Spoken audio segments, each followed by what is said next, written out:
Buenos días, mi nombre es Judy Lorena Giraldo Alfonso, soy residente de segundo año de pediatría y hoy vamos a hablar sobre diagnóstico de obesidad infantil, los métodos disponibles y qué evidencia hay frente a ella.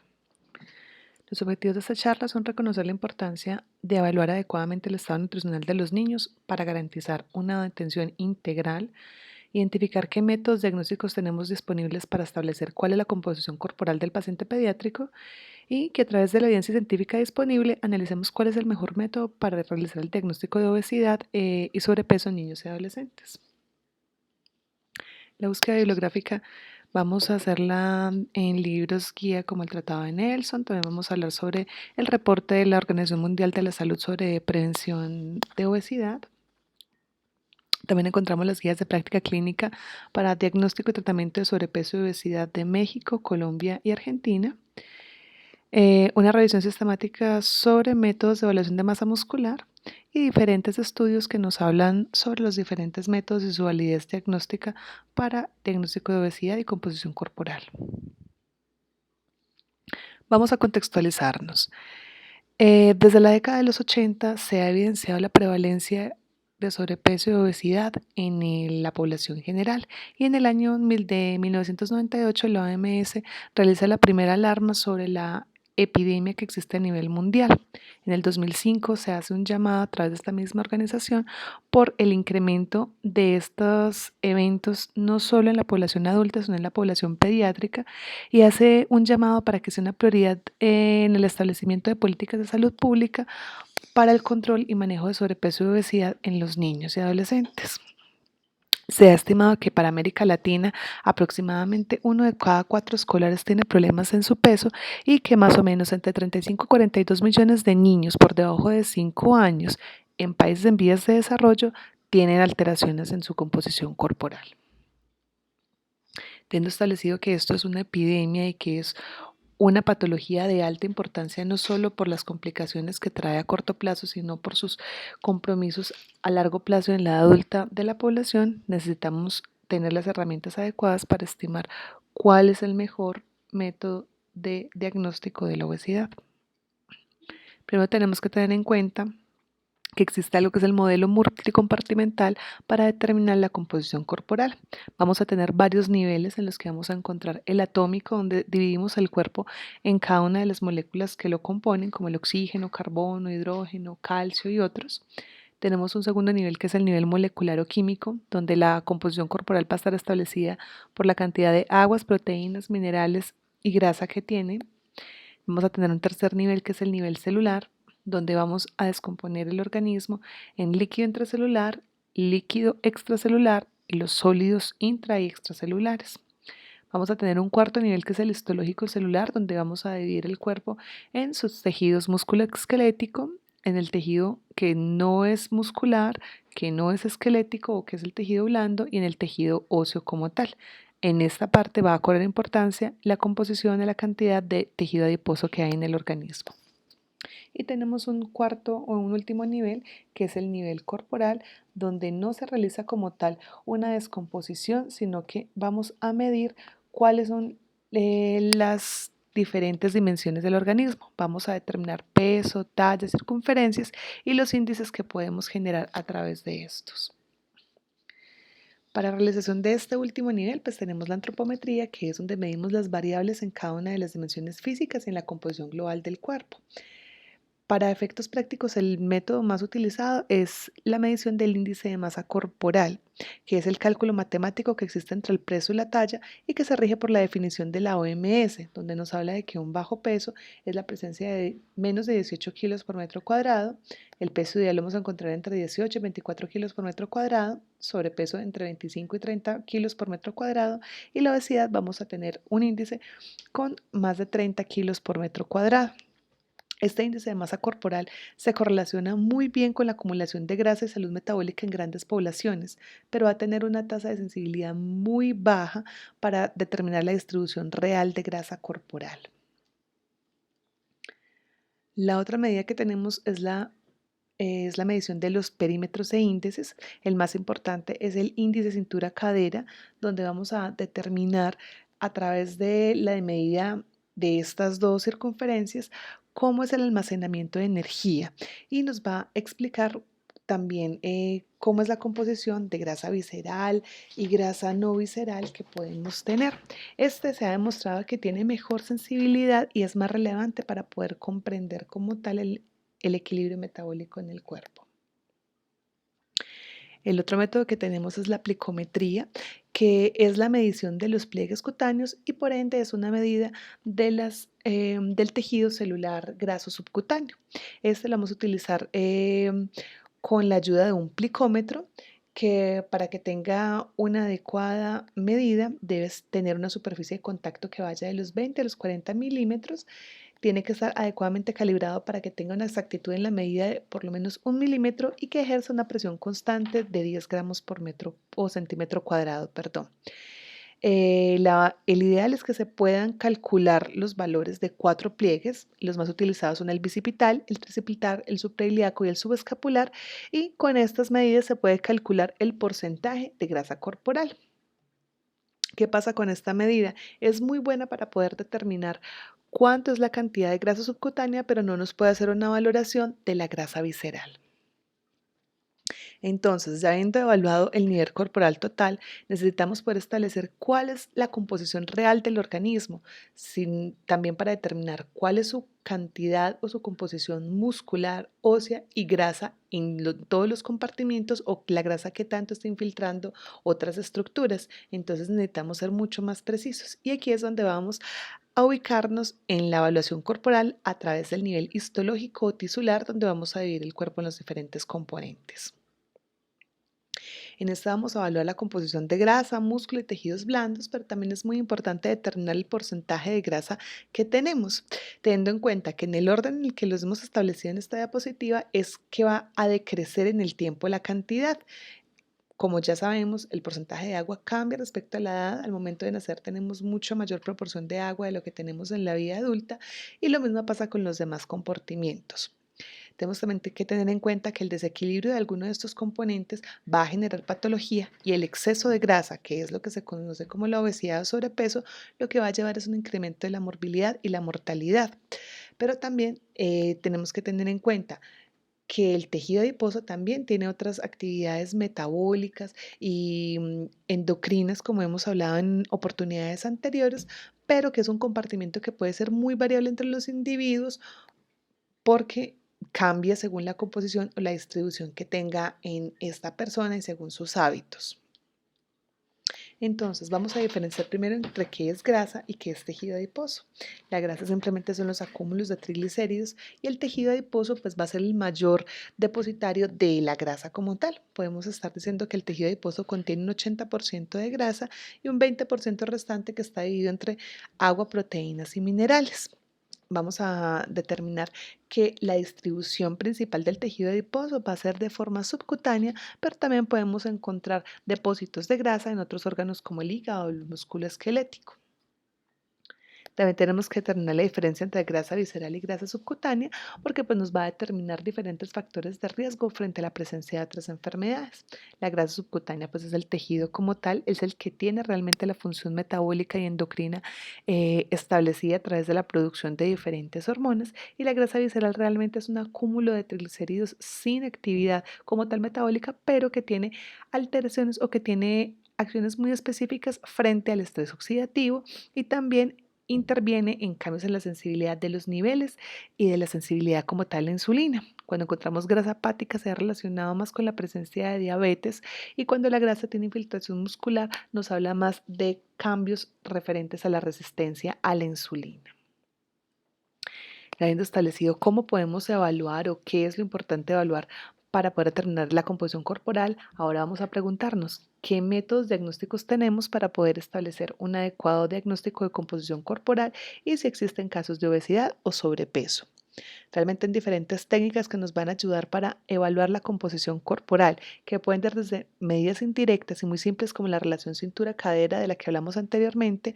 y también podemos encontrar medidas volumétricas más sofisticadas que pueden ser a través de imágenes tridimensionales. También existen métodos invasivos que realmente pues no son los que vamos a utilizar dentro de nuestra práctica médica, pero tenemos que tener en cuenta que existen porque puede ser a través de inyecciones de compuestos o inhalación de agentes que ayudan a la visualización de la distribución grasa en tejidos por simplemente isótopos marcados. Entonces vamos a evaluar o vamos a clasificar los métodos diagnósticos en tres tipos diferentes. Vamos a hablar de los métodos doblemente indirectos, los indirectos y los métodos directos. Los métodos doblemente indirectos nos hablan de la evaluación corporal, pero que no existe como tal un acercamiento o un acceso directo al organismo. Lo que nos va a ayudar es que a través de medidas indirectas nos determina cómo es la relación probablemente de cada uno de los componentes, tejido muscular, grasa o óseo, y nos va a ayudar también a determinar cómo puede ser una distribución a grosso modo, pero no nos va a establecer exactamente cómo se encuentran cada uno de los compartimentos corporales, la grasa o cualquier otro tejido. Los métodos indirectos, a pesar de que no se hace una manipulación directa del tejido, a través de imágenes sí se puede determinar la composición de cada uno de estos tejidos y sí nos van a hablar sobre la distribución real, sobre si, qué tanto porcentaje pertenece a grasa subcutánea, cuánta es visceral o si existe una infiltración de grasa a otros órganos o tejidos. Básicamente se hace por imágenes de alta resolución y tenemos los métodos directos que en este se va a meter directamente dentro del tejido, pues el único método directo como tal, la disección de cadáver, que tiene únicamente fines académicos para determinar cantidades precisas o medidas directas sobre el volumen de un tejido adiposo o la presencia de infiltración a otros órganos. Vamos a hablar inicialmente de los métodos doblemente indirectos. El primero es el pesaje hidrostático o la hidrodensitometría. Este método se basa en el principio de Arquímedes para determinar la densidad de un cuerpo por el desplazamiento que hay de un líquido establecido. En este vamos a establecer un modelo de dos componentes de densidades diferentes como la grasa como un tejido como tal y la masa libre de grasa que corresponde al tejido óseo, muscular y tejidos blandos. En este se hace una corrección del volumen que existe de aire en los pulmones y se hace un pesaje por debajo del agua. Esto tiene dos medidas diferentes. Primero es el pesaje que da de como tal del cuerpo ya sumergido y cuál es el volumen de agua que se desplaza en la cavidad donde está ubicado el método. A través de eso, pues entonces se van a determinar por fórmulas matemáticas específicas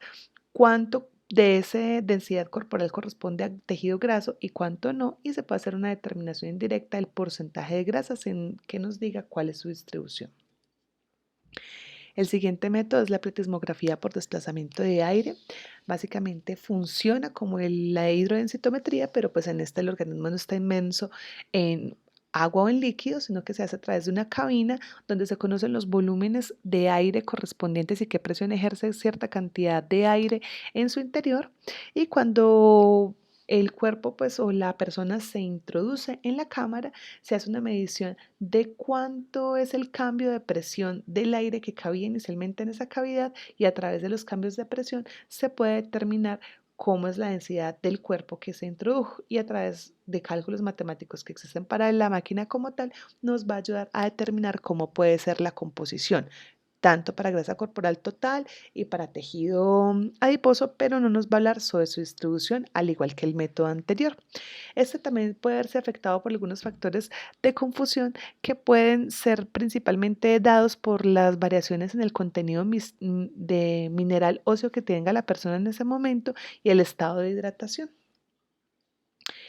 Aquí podemos ver que en algunas unidades de neonatología se utiliza el método de pletismografía para poder hacer seguimiento a los neonatos respecto al incremento en peso, que tanto del peso que incrementan o del soporte nutricional que se les está dando se convierte en tejido adiposo y que tanto realmente es de crecimiento en masa magra.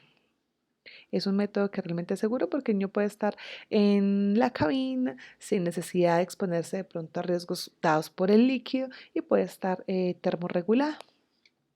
El siguiente método es la bioimpedancia eléctrica. En este estamos estableciendo una composición corporal a través de las propiedades eléctricas que tiene el organismo. Se utiliza el agua y los electrolitos como conductor y se establece que el cuerpo está dividido en 5 compartimentos cilíndricos, el tronco y las 4 extremidades.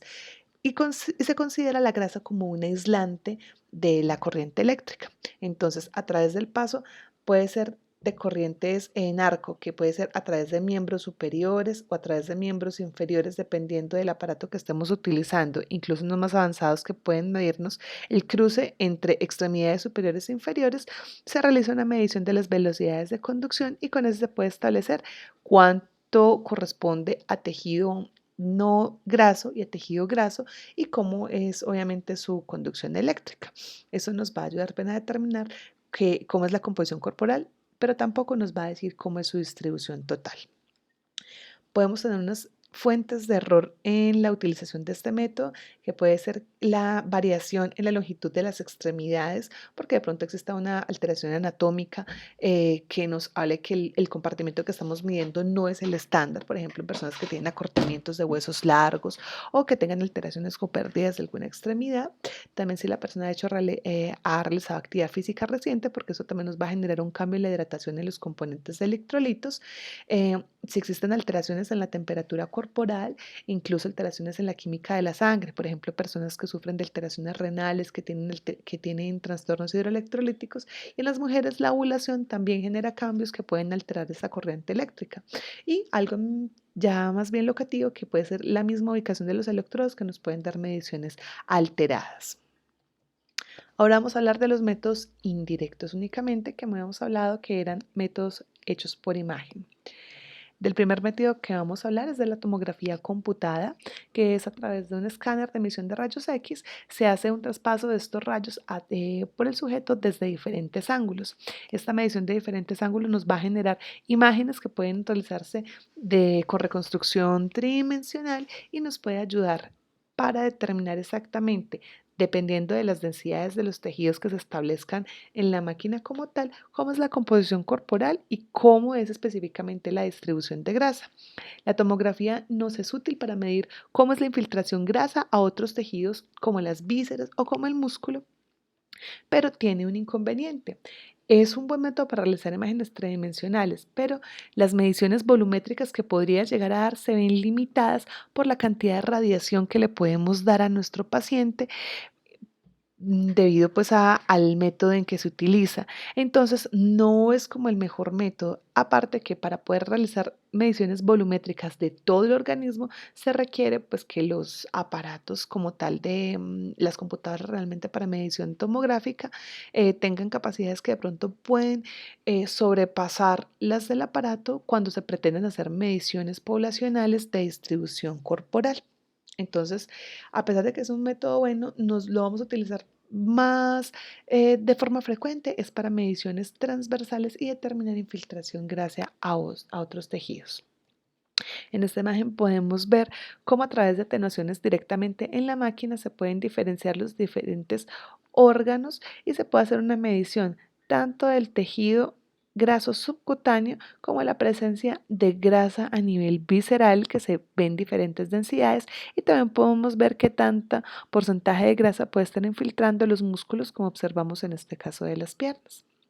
En esta imagen vamos a ver con más facilidad personas que tienen un mismo perímetro abdominal, cómo cambia su distribución o como tal la profundidad que pueda tener su tejido celular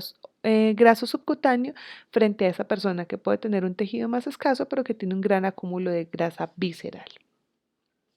Esta es una imagen que se realiza ya más por reconstrucción, pero es una imagen tomográfica donde también nos evidencia cómo es la distribución muscular de la persona, qué tanto puede llegar a corresponder a tejido visceral y cómo es la acumulación de grasa subcutánea, que en este caso vamos a ver que es una gran cantidad.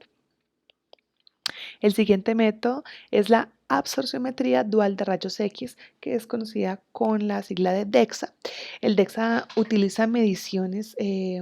a través de diferentes rayos, que son rayos de dos energías diferentes, rayos X, que nos van a generar absorciones diferentes por cada tejido que inciden y nos va a dar una imagen de atenuación radiográfica. Esas imágenes de atenuación radiográfica, según los estándares que se establezcan en el instrumento, nos va a decir si corresponde a tejido óseo, a tejido graso o a tejido no graso. El DEXA inicialmente se utiliza y es el gol estándar para mediciones de densidad ósea, pero se ha utilizado en los últimos años para estimar cuánto es la cantidad de grasa corporal total y hacer determinaciones de qué tanto corresponde a regional y qué tanto corresponde a tejido adiposo como tal. En este vamos a tener solo una proyección coronal, porque la persona siempre va a estar acostada en el momento de realizar el examen. Este no nos va a dar mediciones volumétricas ni compartimentales directas. Entonces, este a pesar de que tiene menor cantidad de radiación y buena imagen, no nos va a diferenciar exactamente cuando la grasa es visceral y cuando es subcutánea, cuando tenemos un paciente con obesidad marcada, nos puede dar de pronto dificultades en la medición como tal. Aquí vemos cómo se realiza este método. Está la persona acostada en la cámara y hace dos mediciones diferentes. Una donde nos va a determinar cuál es el componente óseo y otro por tejidos blandos. Y a través de composiciones pues, o de fórmulas que se realicen directamente en el aparato, él puede diferenciar por atenuaciones que se dan a través de la absorción de rayos, determinar cuánto correspondería a tejido graso, que en este caso, por ejemplo, que es una mujer, vemos que es mayor en caderas y muslos, y cuánto corresponde a tejido muscular. Y este es otro caso donde vamos a determinar que por cada uno de los compartimentos de esa medición nos hace una estimación de estos tejidos grasos, si se encuentra en área de sobrepeso o no, cómo es su densidad y nos va a ubicar a la persona con un estimativo de cuál sería el porcentaje de grasa corporal referente a puntajes de Z-score. El siguiente método que vamos a utilizar es la resonancia magnética. La resonancia magnética es una técnica de imagen donde se utilizan las propiedades magnéticas de los núcleos de los elementos químicos que se encuentran en las células y se pueden obtener mediciones precisas de compartimientos y determinar si existe infiltración o no de grasa a nivel de otros tejidos. Eso nos va a determinar de forma exacta mediciones volumétricas y mediciones coronales para determinar si el componente corresponde a grasa visceral o de tejido adiposo subcutáneo y tiene la ventaja de que que no hay exposición a radiación ionizante. En este vamos a utilizar diferentes frecuencias de vibración del magneto para separar señales de grasa y de agua y nos van a dar imágenes mucho más claras de medición. En este caso podemos ver dos personas con diferentes índices de masa corporal. El que vamos a encontrar a la izquierda tiene un índice de masa corporal de 36, que es mucho más amplio, y una paciente de un índice de masa corporal mucho menor, que es 31. Podríamos imaginar que el que tenga mayor índice de masa corporal tenga más infiltración grasa, pero en este caso, a través de la resonancia magnética y mediciones volumétricas, podemos determinar que el que tenga mayor índice de masa corporal, en este caso, tiene una menor cantidad de tejido graso que infiltra las vísceras con un tejido adiposo subcutáneo de moderada cantidad, pero en este caso, a pesar de que la persona no tenga tanta distribución de grasa subcutánea, vamos a encontrar una gran infiltración de grasa visceral que lo pone en mayor riesgo de alteraciones cardiovasculares. Entonces, esta imagen realmente se consideraría de alguna manera el gol estándar para poder determinar composición corporal, pero se requiere hacer unas calibraciones específicas dentro del resonador para poder hacer estas determinaciones. Las desventajas es el tiempo que debe necesitarse para realizar el examen, porque pues una resonancia corporal total va a tardar cierta cantidad de tiempo y quizá para el diagnóstico de un niño no es el método apropiado porque o va a necesitar sedación o no se va a poder realizar adecuadamente este método. Y segundo, también va a requerir para mediciones poblacionales pues memorias de trabajo muy amplias que quizá no van a obtener o que no sean pues viables de forma costo efectiva. Aquí vamos a encontrar también otro ejemplo de mediciones de composición corporal por resonancia magnética, donde encontramos diferentes personas que tienen la misma circunferencia, pero van a tener distribuciones de grasa, tanto subcutánea como grasa visceral diferentes, que los van a establecer y que van a estadificar a sus pacientes de forma diferente frente a su riesgo cardiovascular y las posibilidades terapéuticas. Entonces, no es solo la medición de los perímetros, como ya hemos visto, que nos van a ayudar y mejorar el rendimiento de las medidas antropométricas, pero que no son sensibles para la distribución grasa. Y esto se nos va a ayudar a determinar un mejor diagnóstico dentro de los pacientes. Esta es otra imagen que es coronal, que también se realiza por reconstrucción tridimensional y se realizan pues métodos de coloración donde podemos diferenciar los diferentes tejidos, tanto muscular, óseo como graso. En este caso vemos grasa visceral y grasa subcutánea, que nos puede establecer también de forma más objetiva cómo es la distribución y qué cantidad de grasa hay. En conclusión, podemos decir que los diferentes métodos tienen buenos rendimientos, específicamente los métodos indirectos por encima de los doblemente indirectos, pero pues van a tener pros y contras. En este cuadro podemos observar que los métodos que son doblemente indirectos, como la antropometría, la bioimpedancia, son de alta accesibilidad. Métodos ya que requieran algún tipo de aparato, pues van a hacer que su acceso disminuya, como el DEXA, la platismografía, y métodos a través de imágenes van a ser mucho más difíciles que nuestros pacientes con diagnóstico de sobrepeso pues tengan acceso realmente para un diagnóstico imagenológico. Pero la especificidad y precisión para realizar el diagnóstico de obesidad pues incrementa en la medida en que los métodos son de imagen y se consideran métodos directos. Para la TAC, resonancia magnética y el DEXA vamos a encontrar precisiones mayores que por los métodos doblemente indirectos con alta reproducibilidad, pero vamos a encontrar que por radiación la tomografía nos va a generar más radiación que el DEXA, pues el DEXA es mucho más despreciable, pero hay que tener en cuenta este tipo de condiciones para poder hacer seguimientos directos a nuestros pacientes. Ahora, ya conociendo cuáles son los diferentes métodos para diagnóstico de composición corporal, cuál es el mejor y cuál voy a utilizar en mis pacientes. Encontramos varios artículos que nos hablan sobre mediciones y comparaciones sobre composición corporal en niños y en población general. Este nos habla sobre cómo es la medición o cómo se correlaciona la medición de perímetros e índices antropométricos respecto a la medición con DEXA. Y se considera pues obviamente que el DEXA tiene mucha mejor sensibilidad para poder determinar composición y distribución corporal, pero que en escenarios donde no existan otros métodos, como son los escenarios de atención primaria o atención rural, la mejor manera de determinar el riesgo metabólico es a través de la medición del índice de masa corporal, siempre acompañado de la medición de circunferencias pues, e índices de perímetros, porque esto va a mejorar como tal el rendimiento. Entonces, en nuestra consulta básica o nuestra consulta de primer nivel, no puede ser una excusa de que el método antropométrico no sea tan específico. Es la mejor manera que tenemos para establecer un riesgo inicial cardiovascular y si necesitamos estudios adicionales, poder solicitarlos.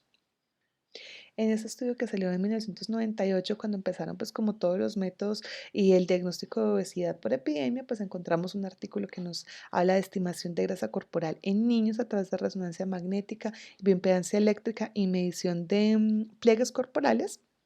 Es un estudio pequeño que se realizó en 19 niños, pero se trató de hacer la determinación de la composición corporal a través de los métodos doblemente indirectos e indirectos y pues se consideró que obviamente las imágenes son mucho más específicas para realizar un factor diagnóstico y pronóstico dentro de las alteraciones del peso de composición grasa en los niños, siendo los pliegues un poco menos específicos cuando queremos determinar presencia o infiltración grasa a nivel de vísceras y otros tejidos como el muscular. Este es un estudio que salió del año pasado, hace 2 años, perdón, el 2017, donde se trata de validar la composición y la distribución de grasa corporal, tanto visceral como la subcutánea a través del DEXA versus la resonancia magnética en poblaciones de hombres y mujeres en Kuwait. Se realizó un estudio mucho más grande que fue de 273 personas con una equivalencia pues, más similar entre hombres y mujeres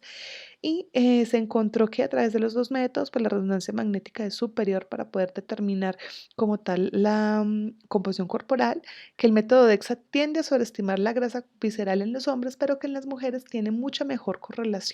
para la distribución grasa en ellas. Entonces, se considera que para esta población se valida el método DEXA como un método apropiado para determinar cuál es la composición corporal en la población. Este artículo es del 2016, también donde hace una comparación de grasa visceral a través del DEXA versus resonancia magnética en una corte multiétnica, que es muy importante, es un estudio que se hizo en Dallas, es una corte muy grande, que es de 44 años, donde se estudiaron 2.689 sujetos y se les hizo medición a través del tiempo de grasa, peso de composición corporal a través de resonancia magnética y DEXA para determinar cómo fue su cambio a través de los años. Y se consideró que el DEXA es un método que es costo efectivo y que puede ser equiparable, no de todas maneras con la misma sensibilidad o especificidad que la resonancia, pero puede ser equiparable con esta para hacer una determinación de grasa visceral y tejido adiposo total. Este es otro artículo que encontramos acerca de la evaluación del DEXA versus resonancia magnética en niños pequeños. Se utilizaron métodos doblemente indirectos e indirectos para la determinación de grasa corporal. En este caso, se estudiaron 14 lactantes y se hicieron determinaciones de composición corporal. Y también se determinó que no existían diferencias estadísticamente significativas para la medición por ambos métodos, siendo el DEXA de baja carga por radiación. Es un método mucho más rápido porque se hace en menos de 10 minutos la medición corporal y es mucho más costo efectivo para el sistema realizar una determinación corporal. Entonces podemos concluir, primero, que el sobrepeso y la obesidad son problemas de salud pública que necesitamos conocer, necesitamos reconocer y necesitamos intervenir de forma prioritaria, no solo desde el ámbito de la consulta, sino a través de la generación de políticas públicas que ayuden a establecer mejores patrones de alimentación, de diagnóstico de actividad física en nuestros niños para poder combatir esta epidemia. Que las medidas antropométricas o las valoraciones como tal corporales totales son el mejor método en el primer nivel porque es el más empleado, pero que tenemos que tener en cuenta que tienen limitaciones para poder determinar o estimar adecuadamente cuál es la composición. Nos van a ayudar como un método de tamización para poder establecer si la persona o el niño que estamos revisando requiere una evaluación diferente y determinación de composición corporal. Y de los métodos indirectos por imagen, pues obviamente vamos a considerar que son los referentes para realizar un diagnóstico de sobrepeso o obesidad, incluso pues de composición corporal, porque también podemos encontrar los casos de obesidad sarcopénica, donde podemos encontrar índices de masa corporal no tan elevados, pero con composiciones grasas muy elevadas y bajo tejido muscular, que son secundarios pues a hábitos de sedentarismo y son muy importantes para poder determinar exactamente cómo es la distribución grasa, siendo la resonancia magnética y el DEXA los de mayor rendimiento y beneficio para el diagnóstico de estas patologías. Tenemos que sensibilizarnos también de que la obesidad y el sobrepeso no es solo un problema estético de porque el niño se ve gordo, sino por todas las implicaciones que tiene a corto, mediano y largo plazo frente a la salud y no solo a la salud física propia o individual de la persona, sino también su repercusión en el sistema como tal social, porque pues una persona enferma que tenga alteraciones cardiovasculares a futuro o metabólicas, pues va a ser una persona que ve disminuida su capacidad productiva y también pues por los costos indirectos que generan al sistema, que también es muy importante tener en cuenta. Tenemos que llevarnos esta imagen y siempre pensar que no podemos permitir que esto deba suceder. Muchas gracias a todos por su atención. Los invitamos a que visiten nuestro canal y vean todas nuestras charlas. Muchísimas gracias a todos ustedes.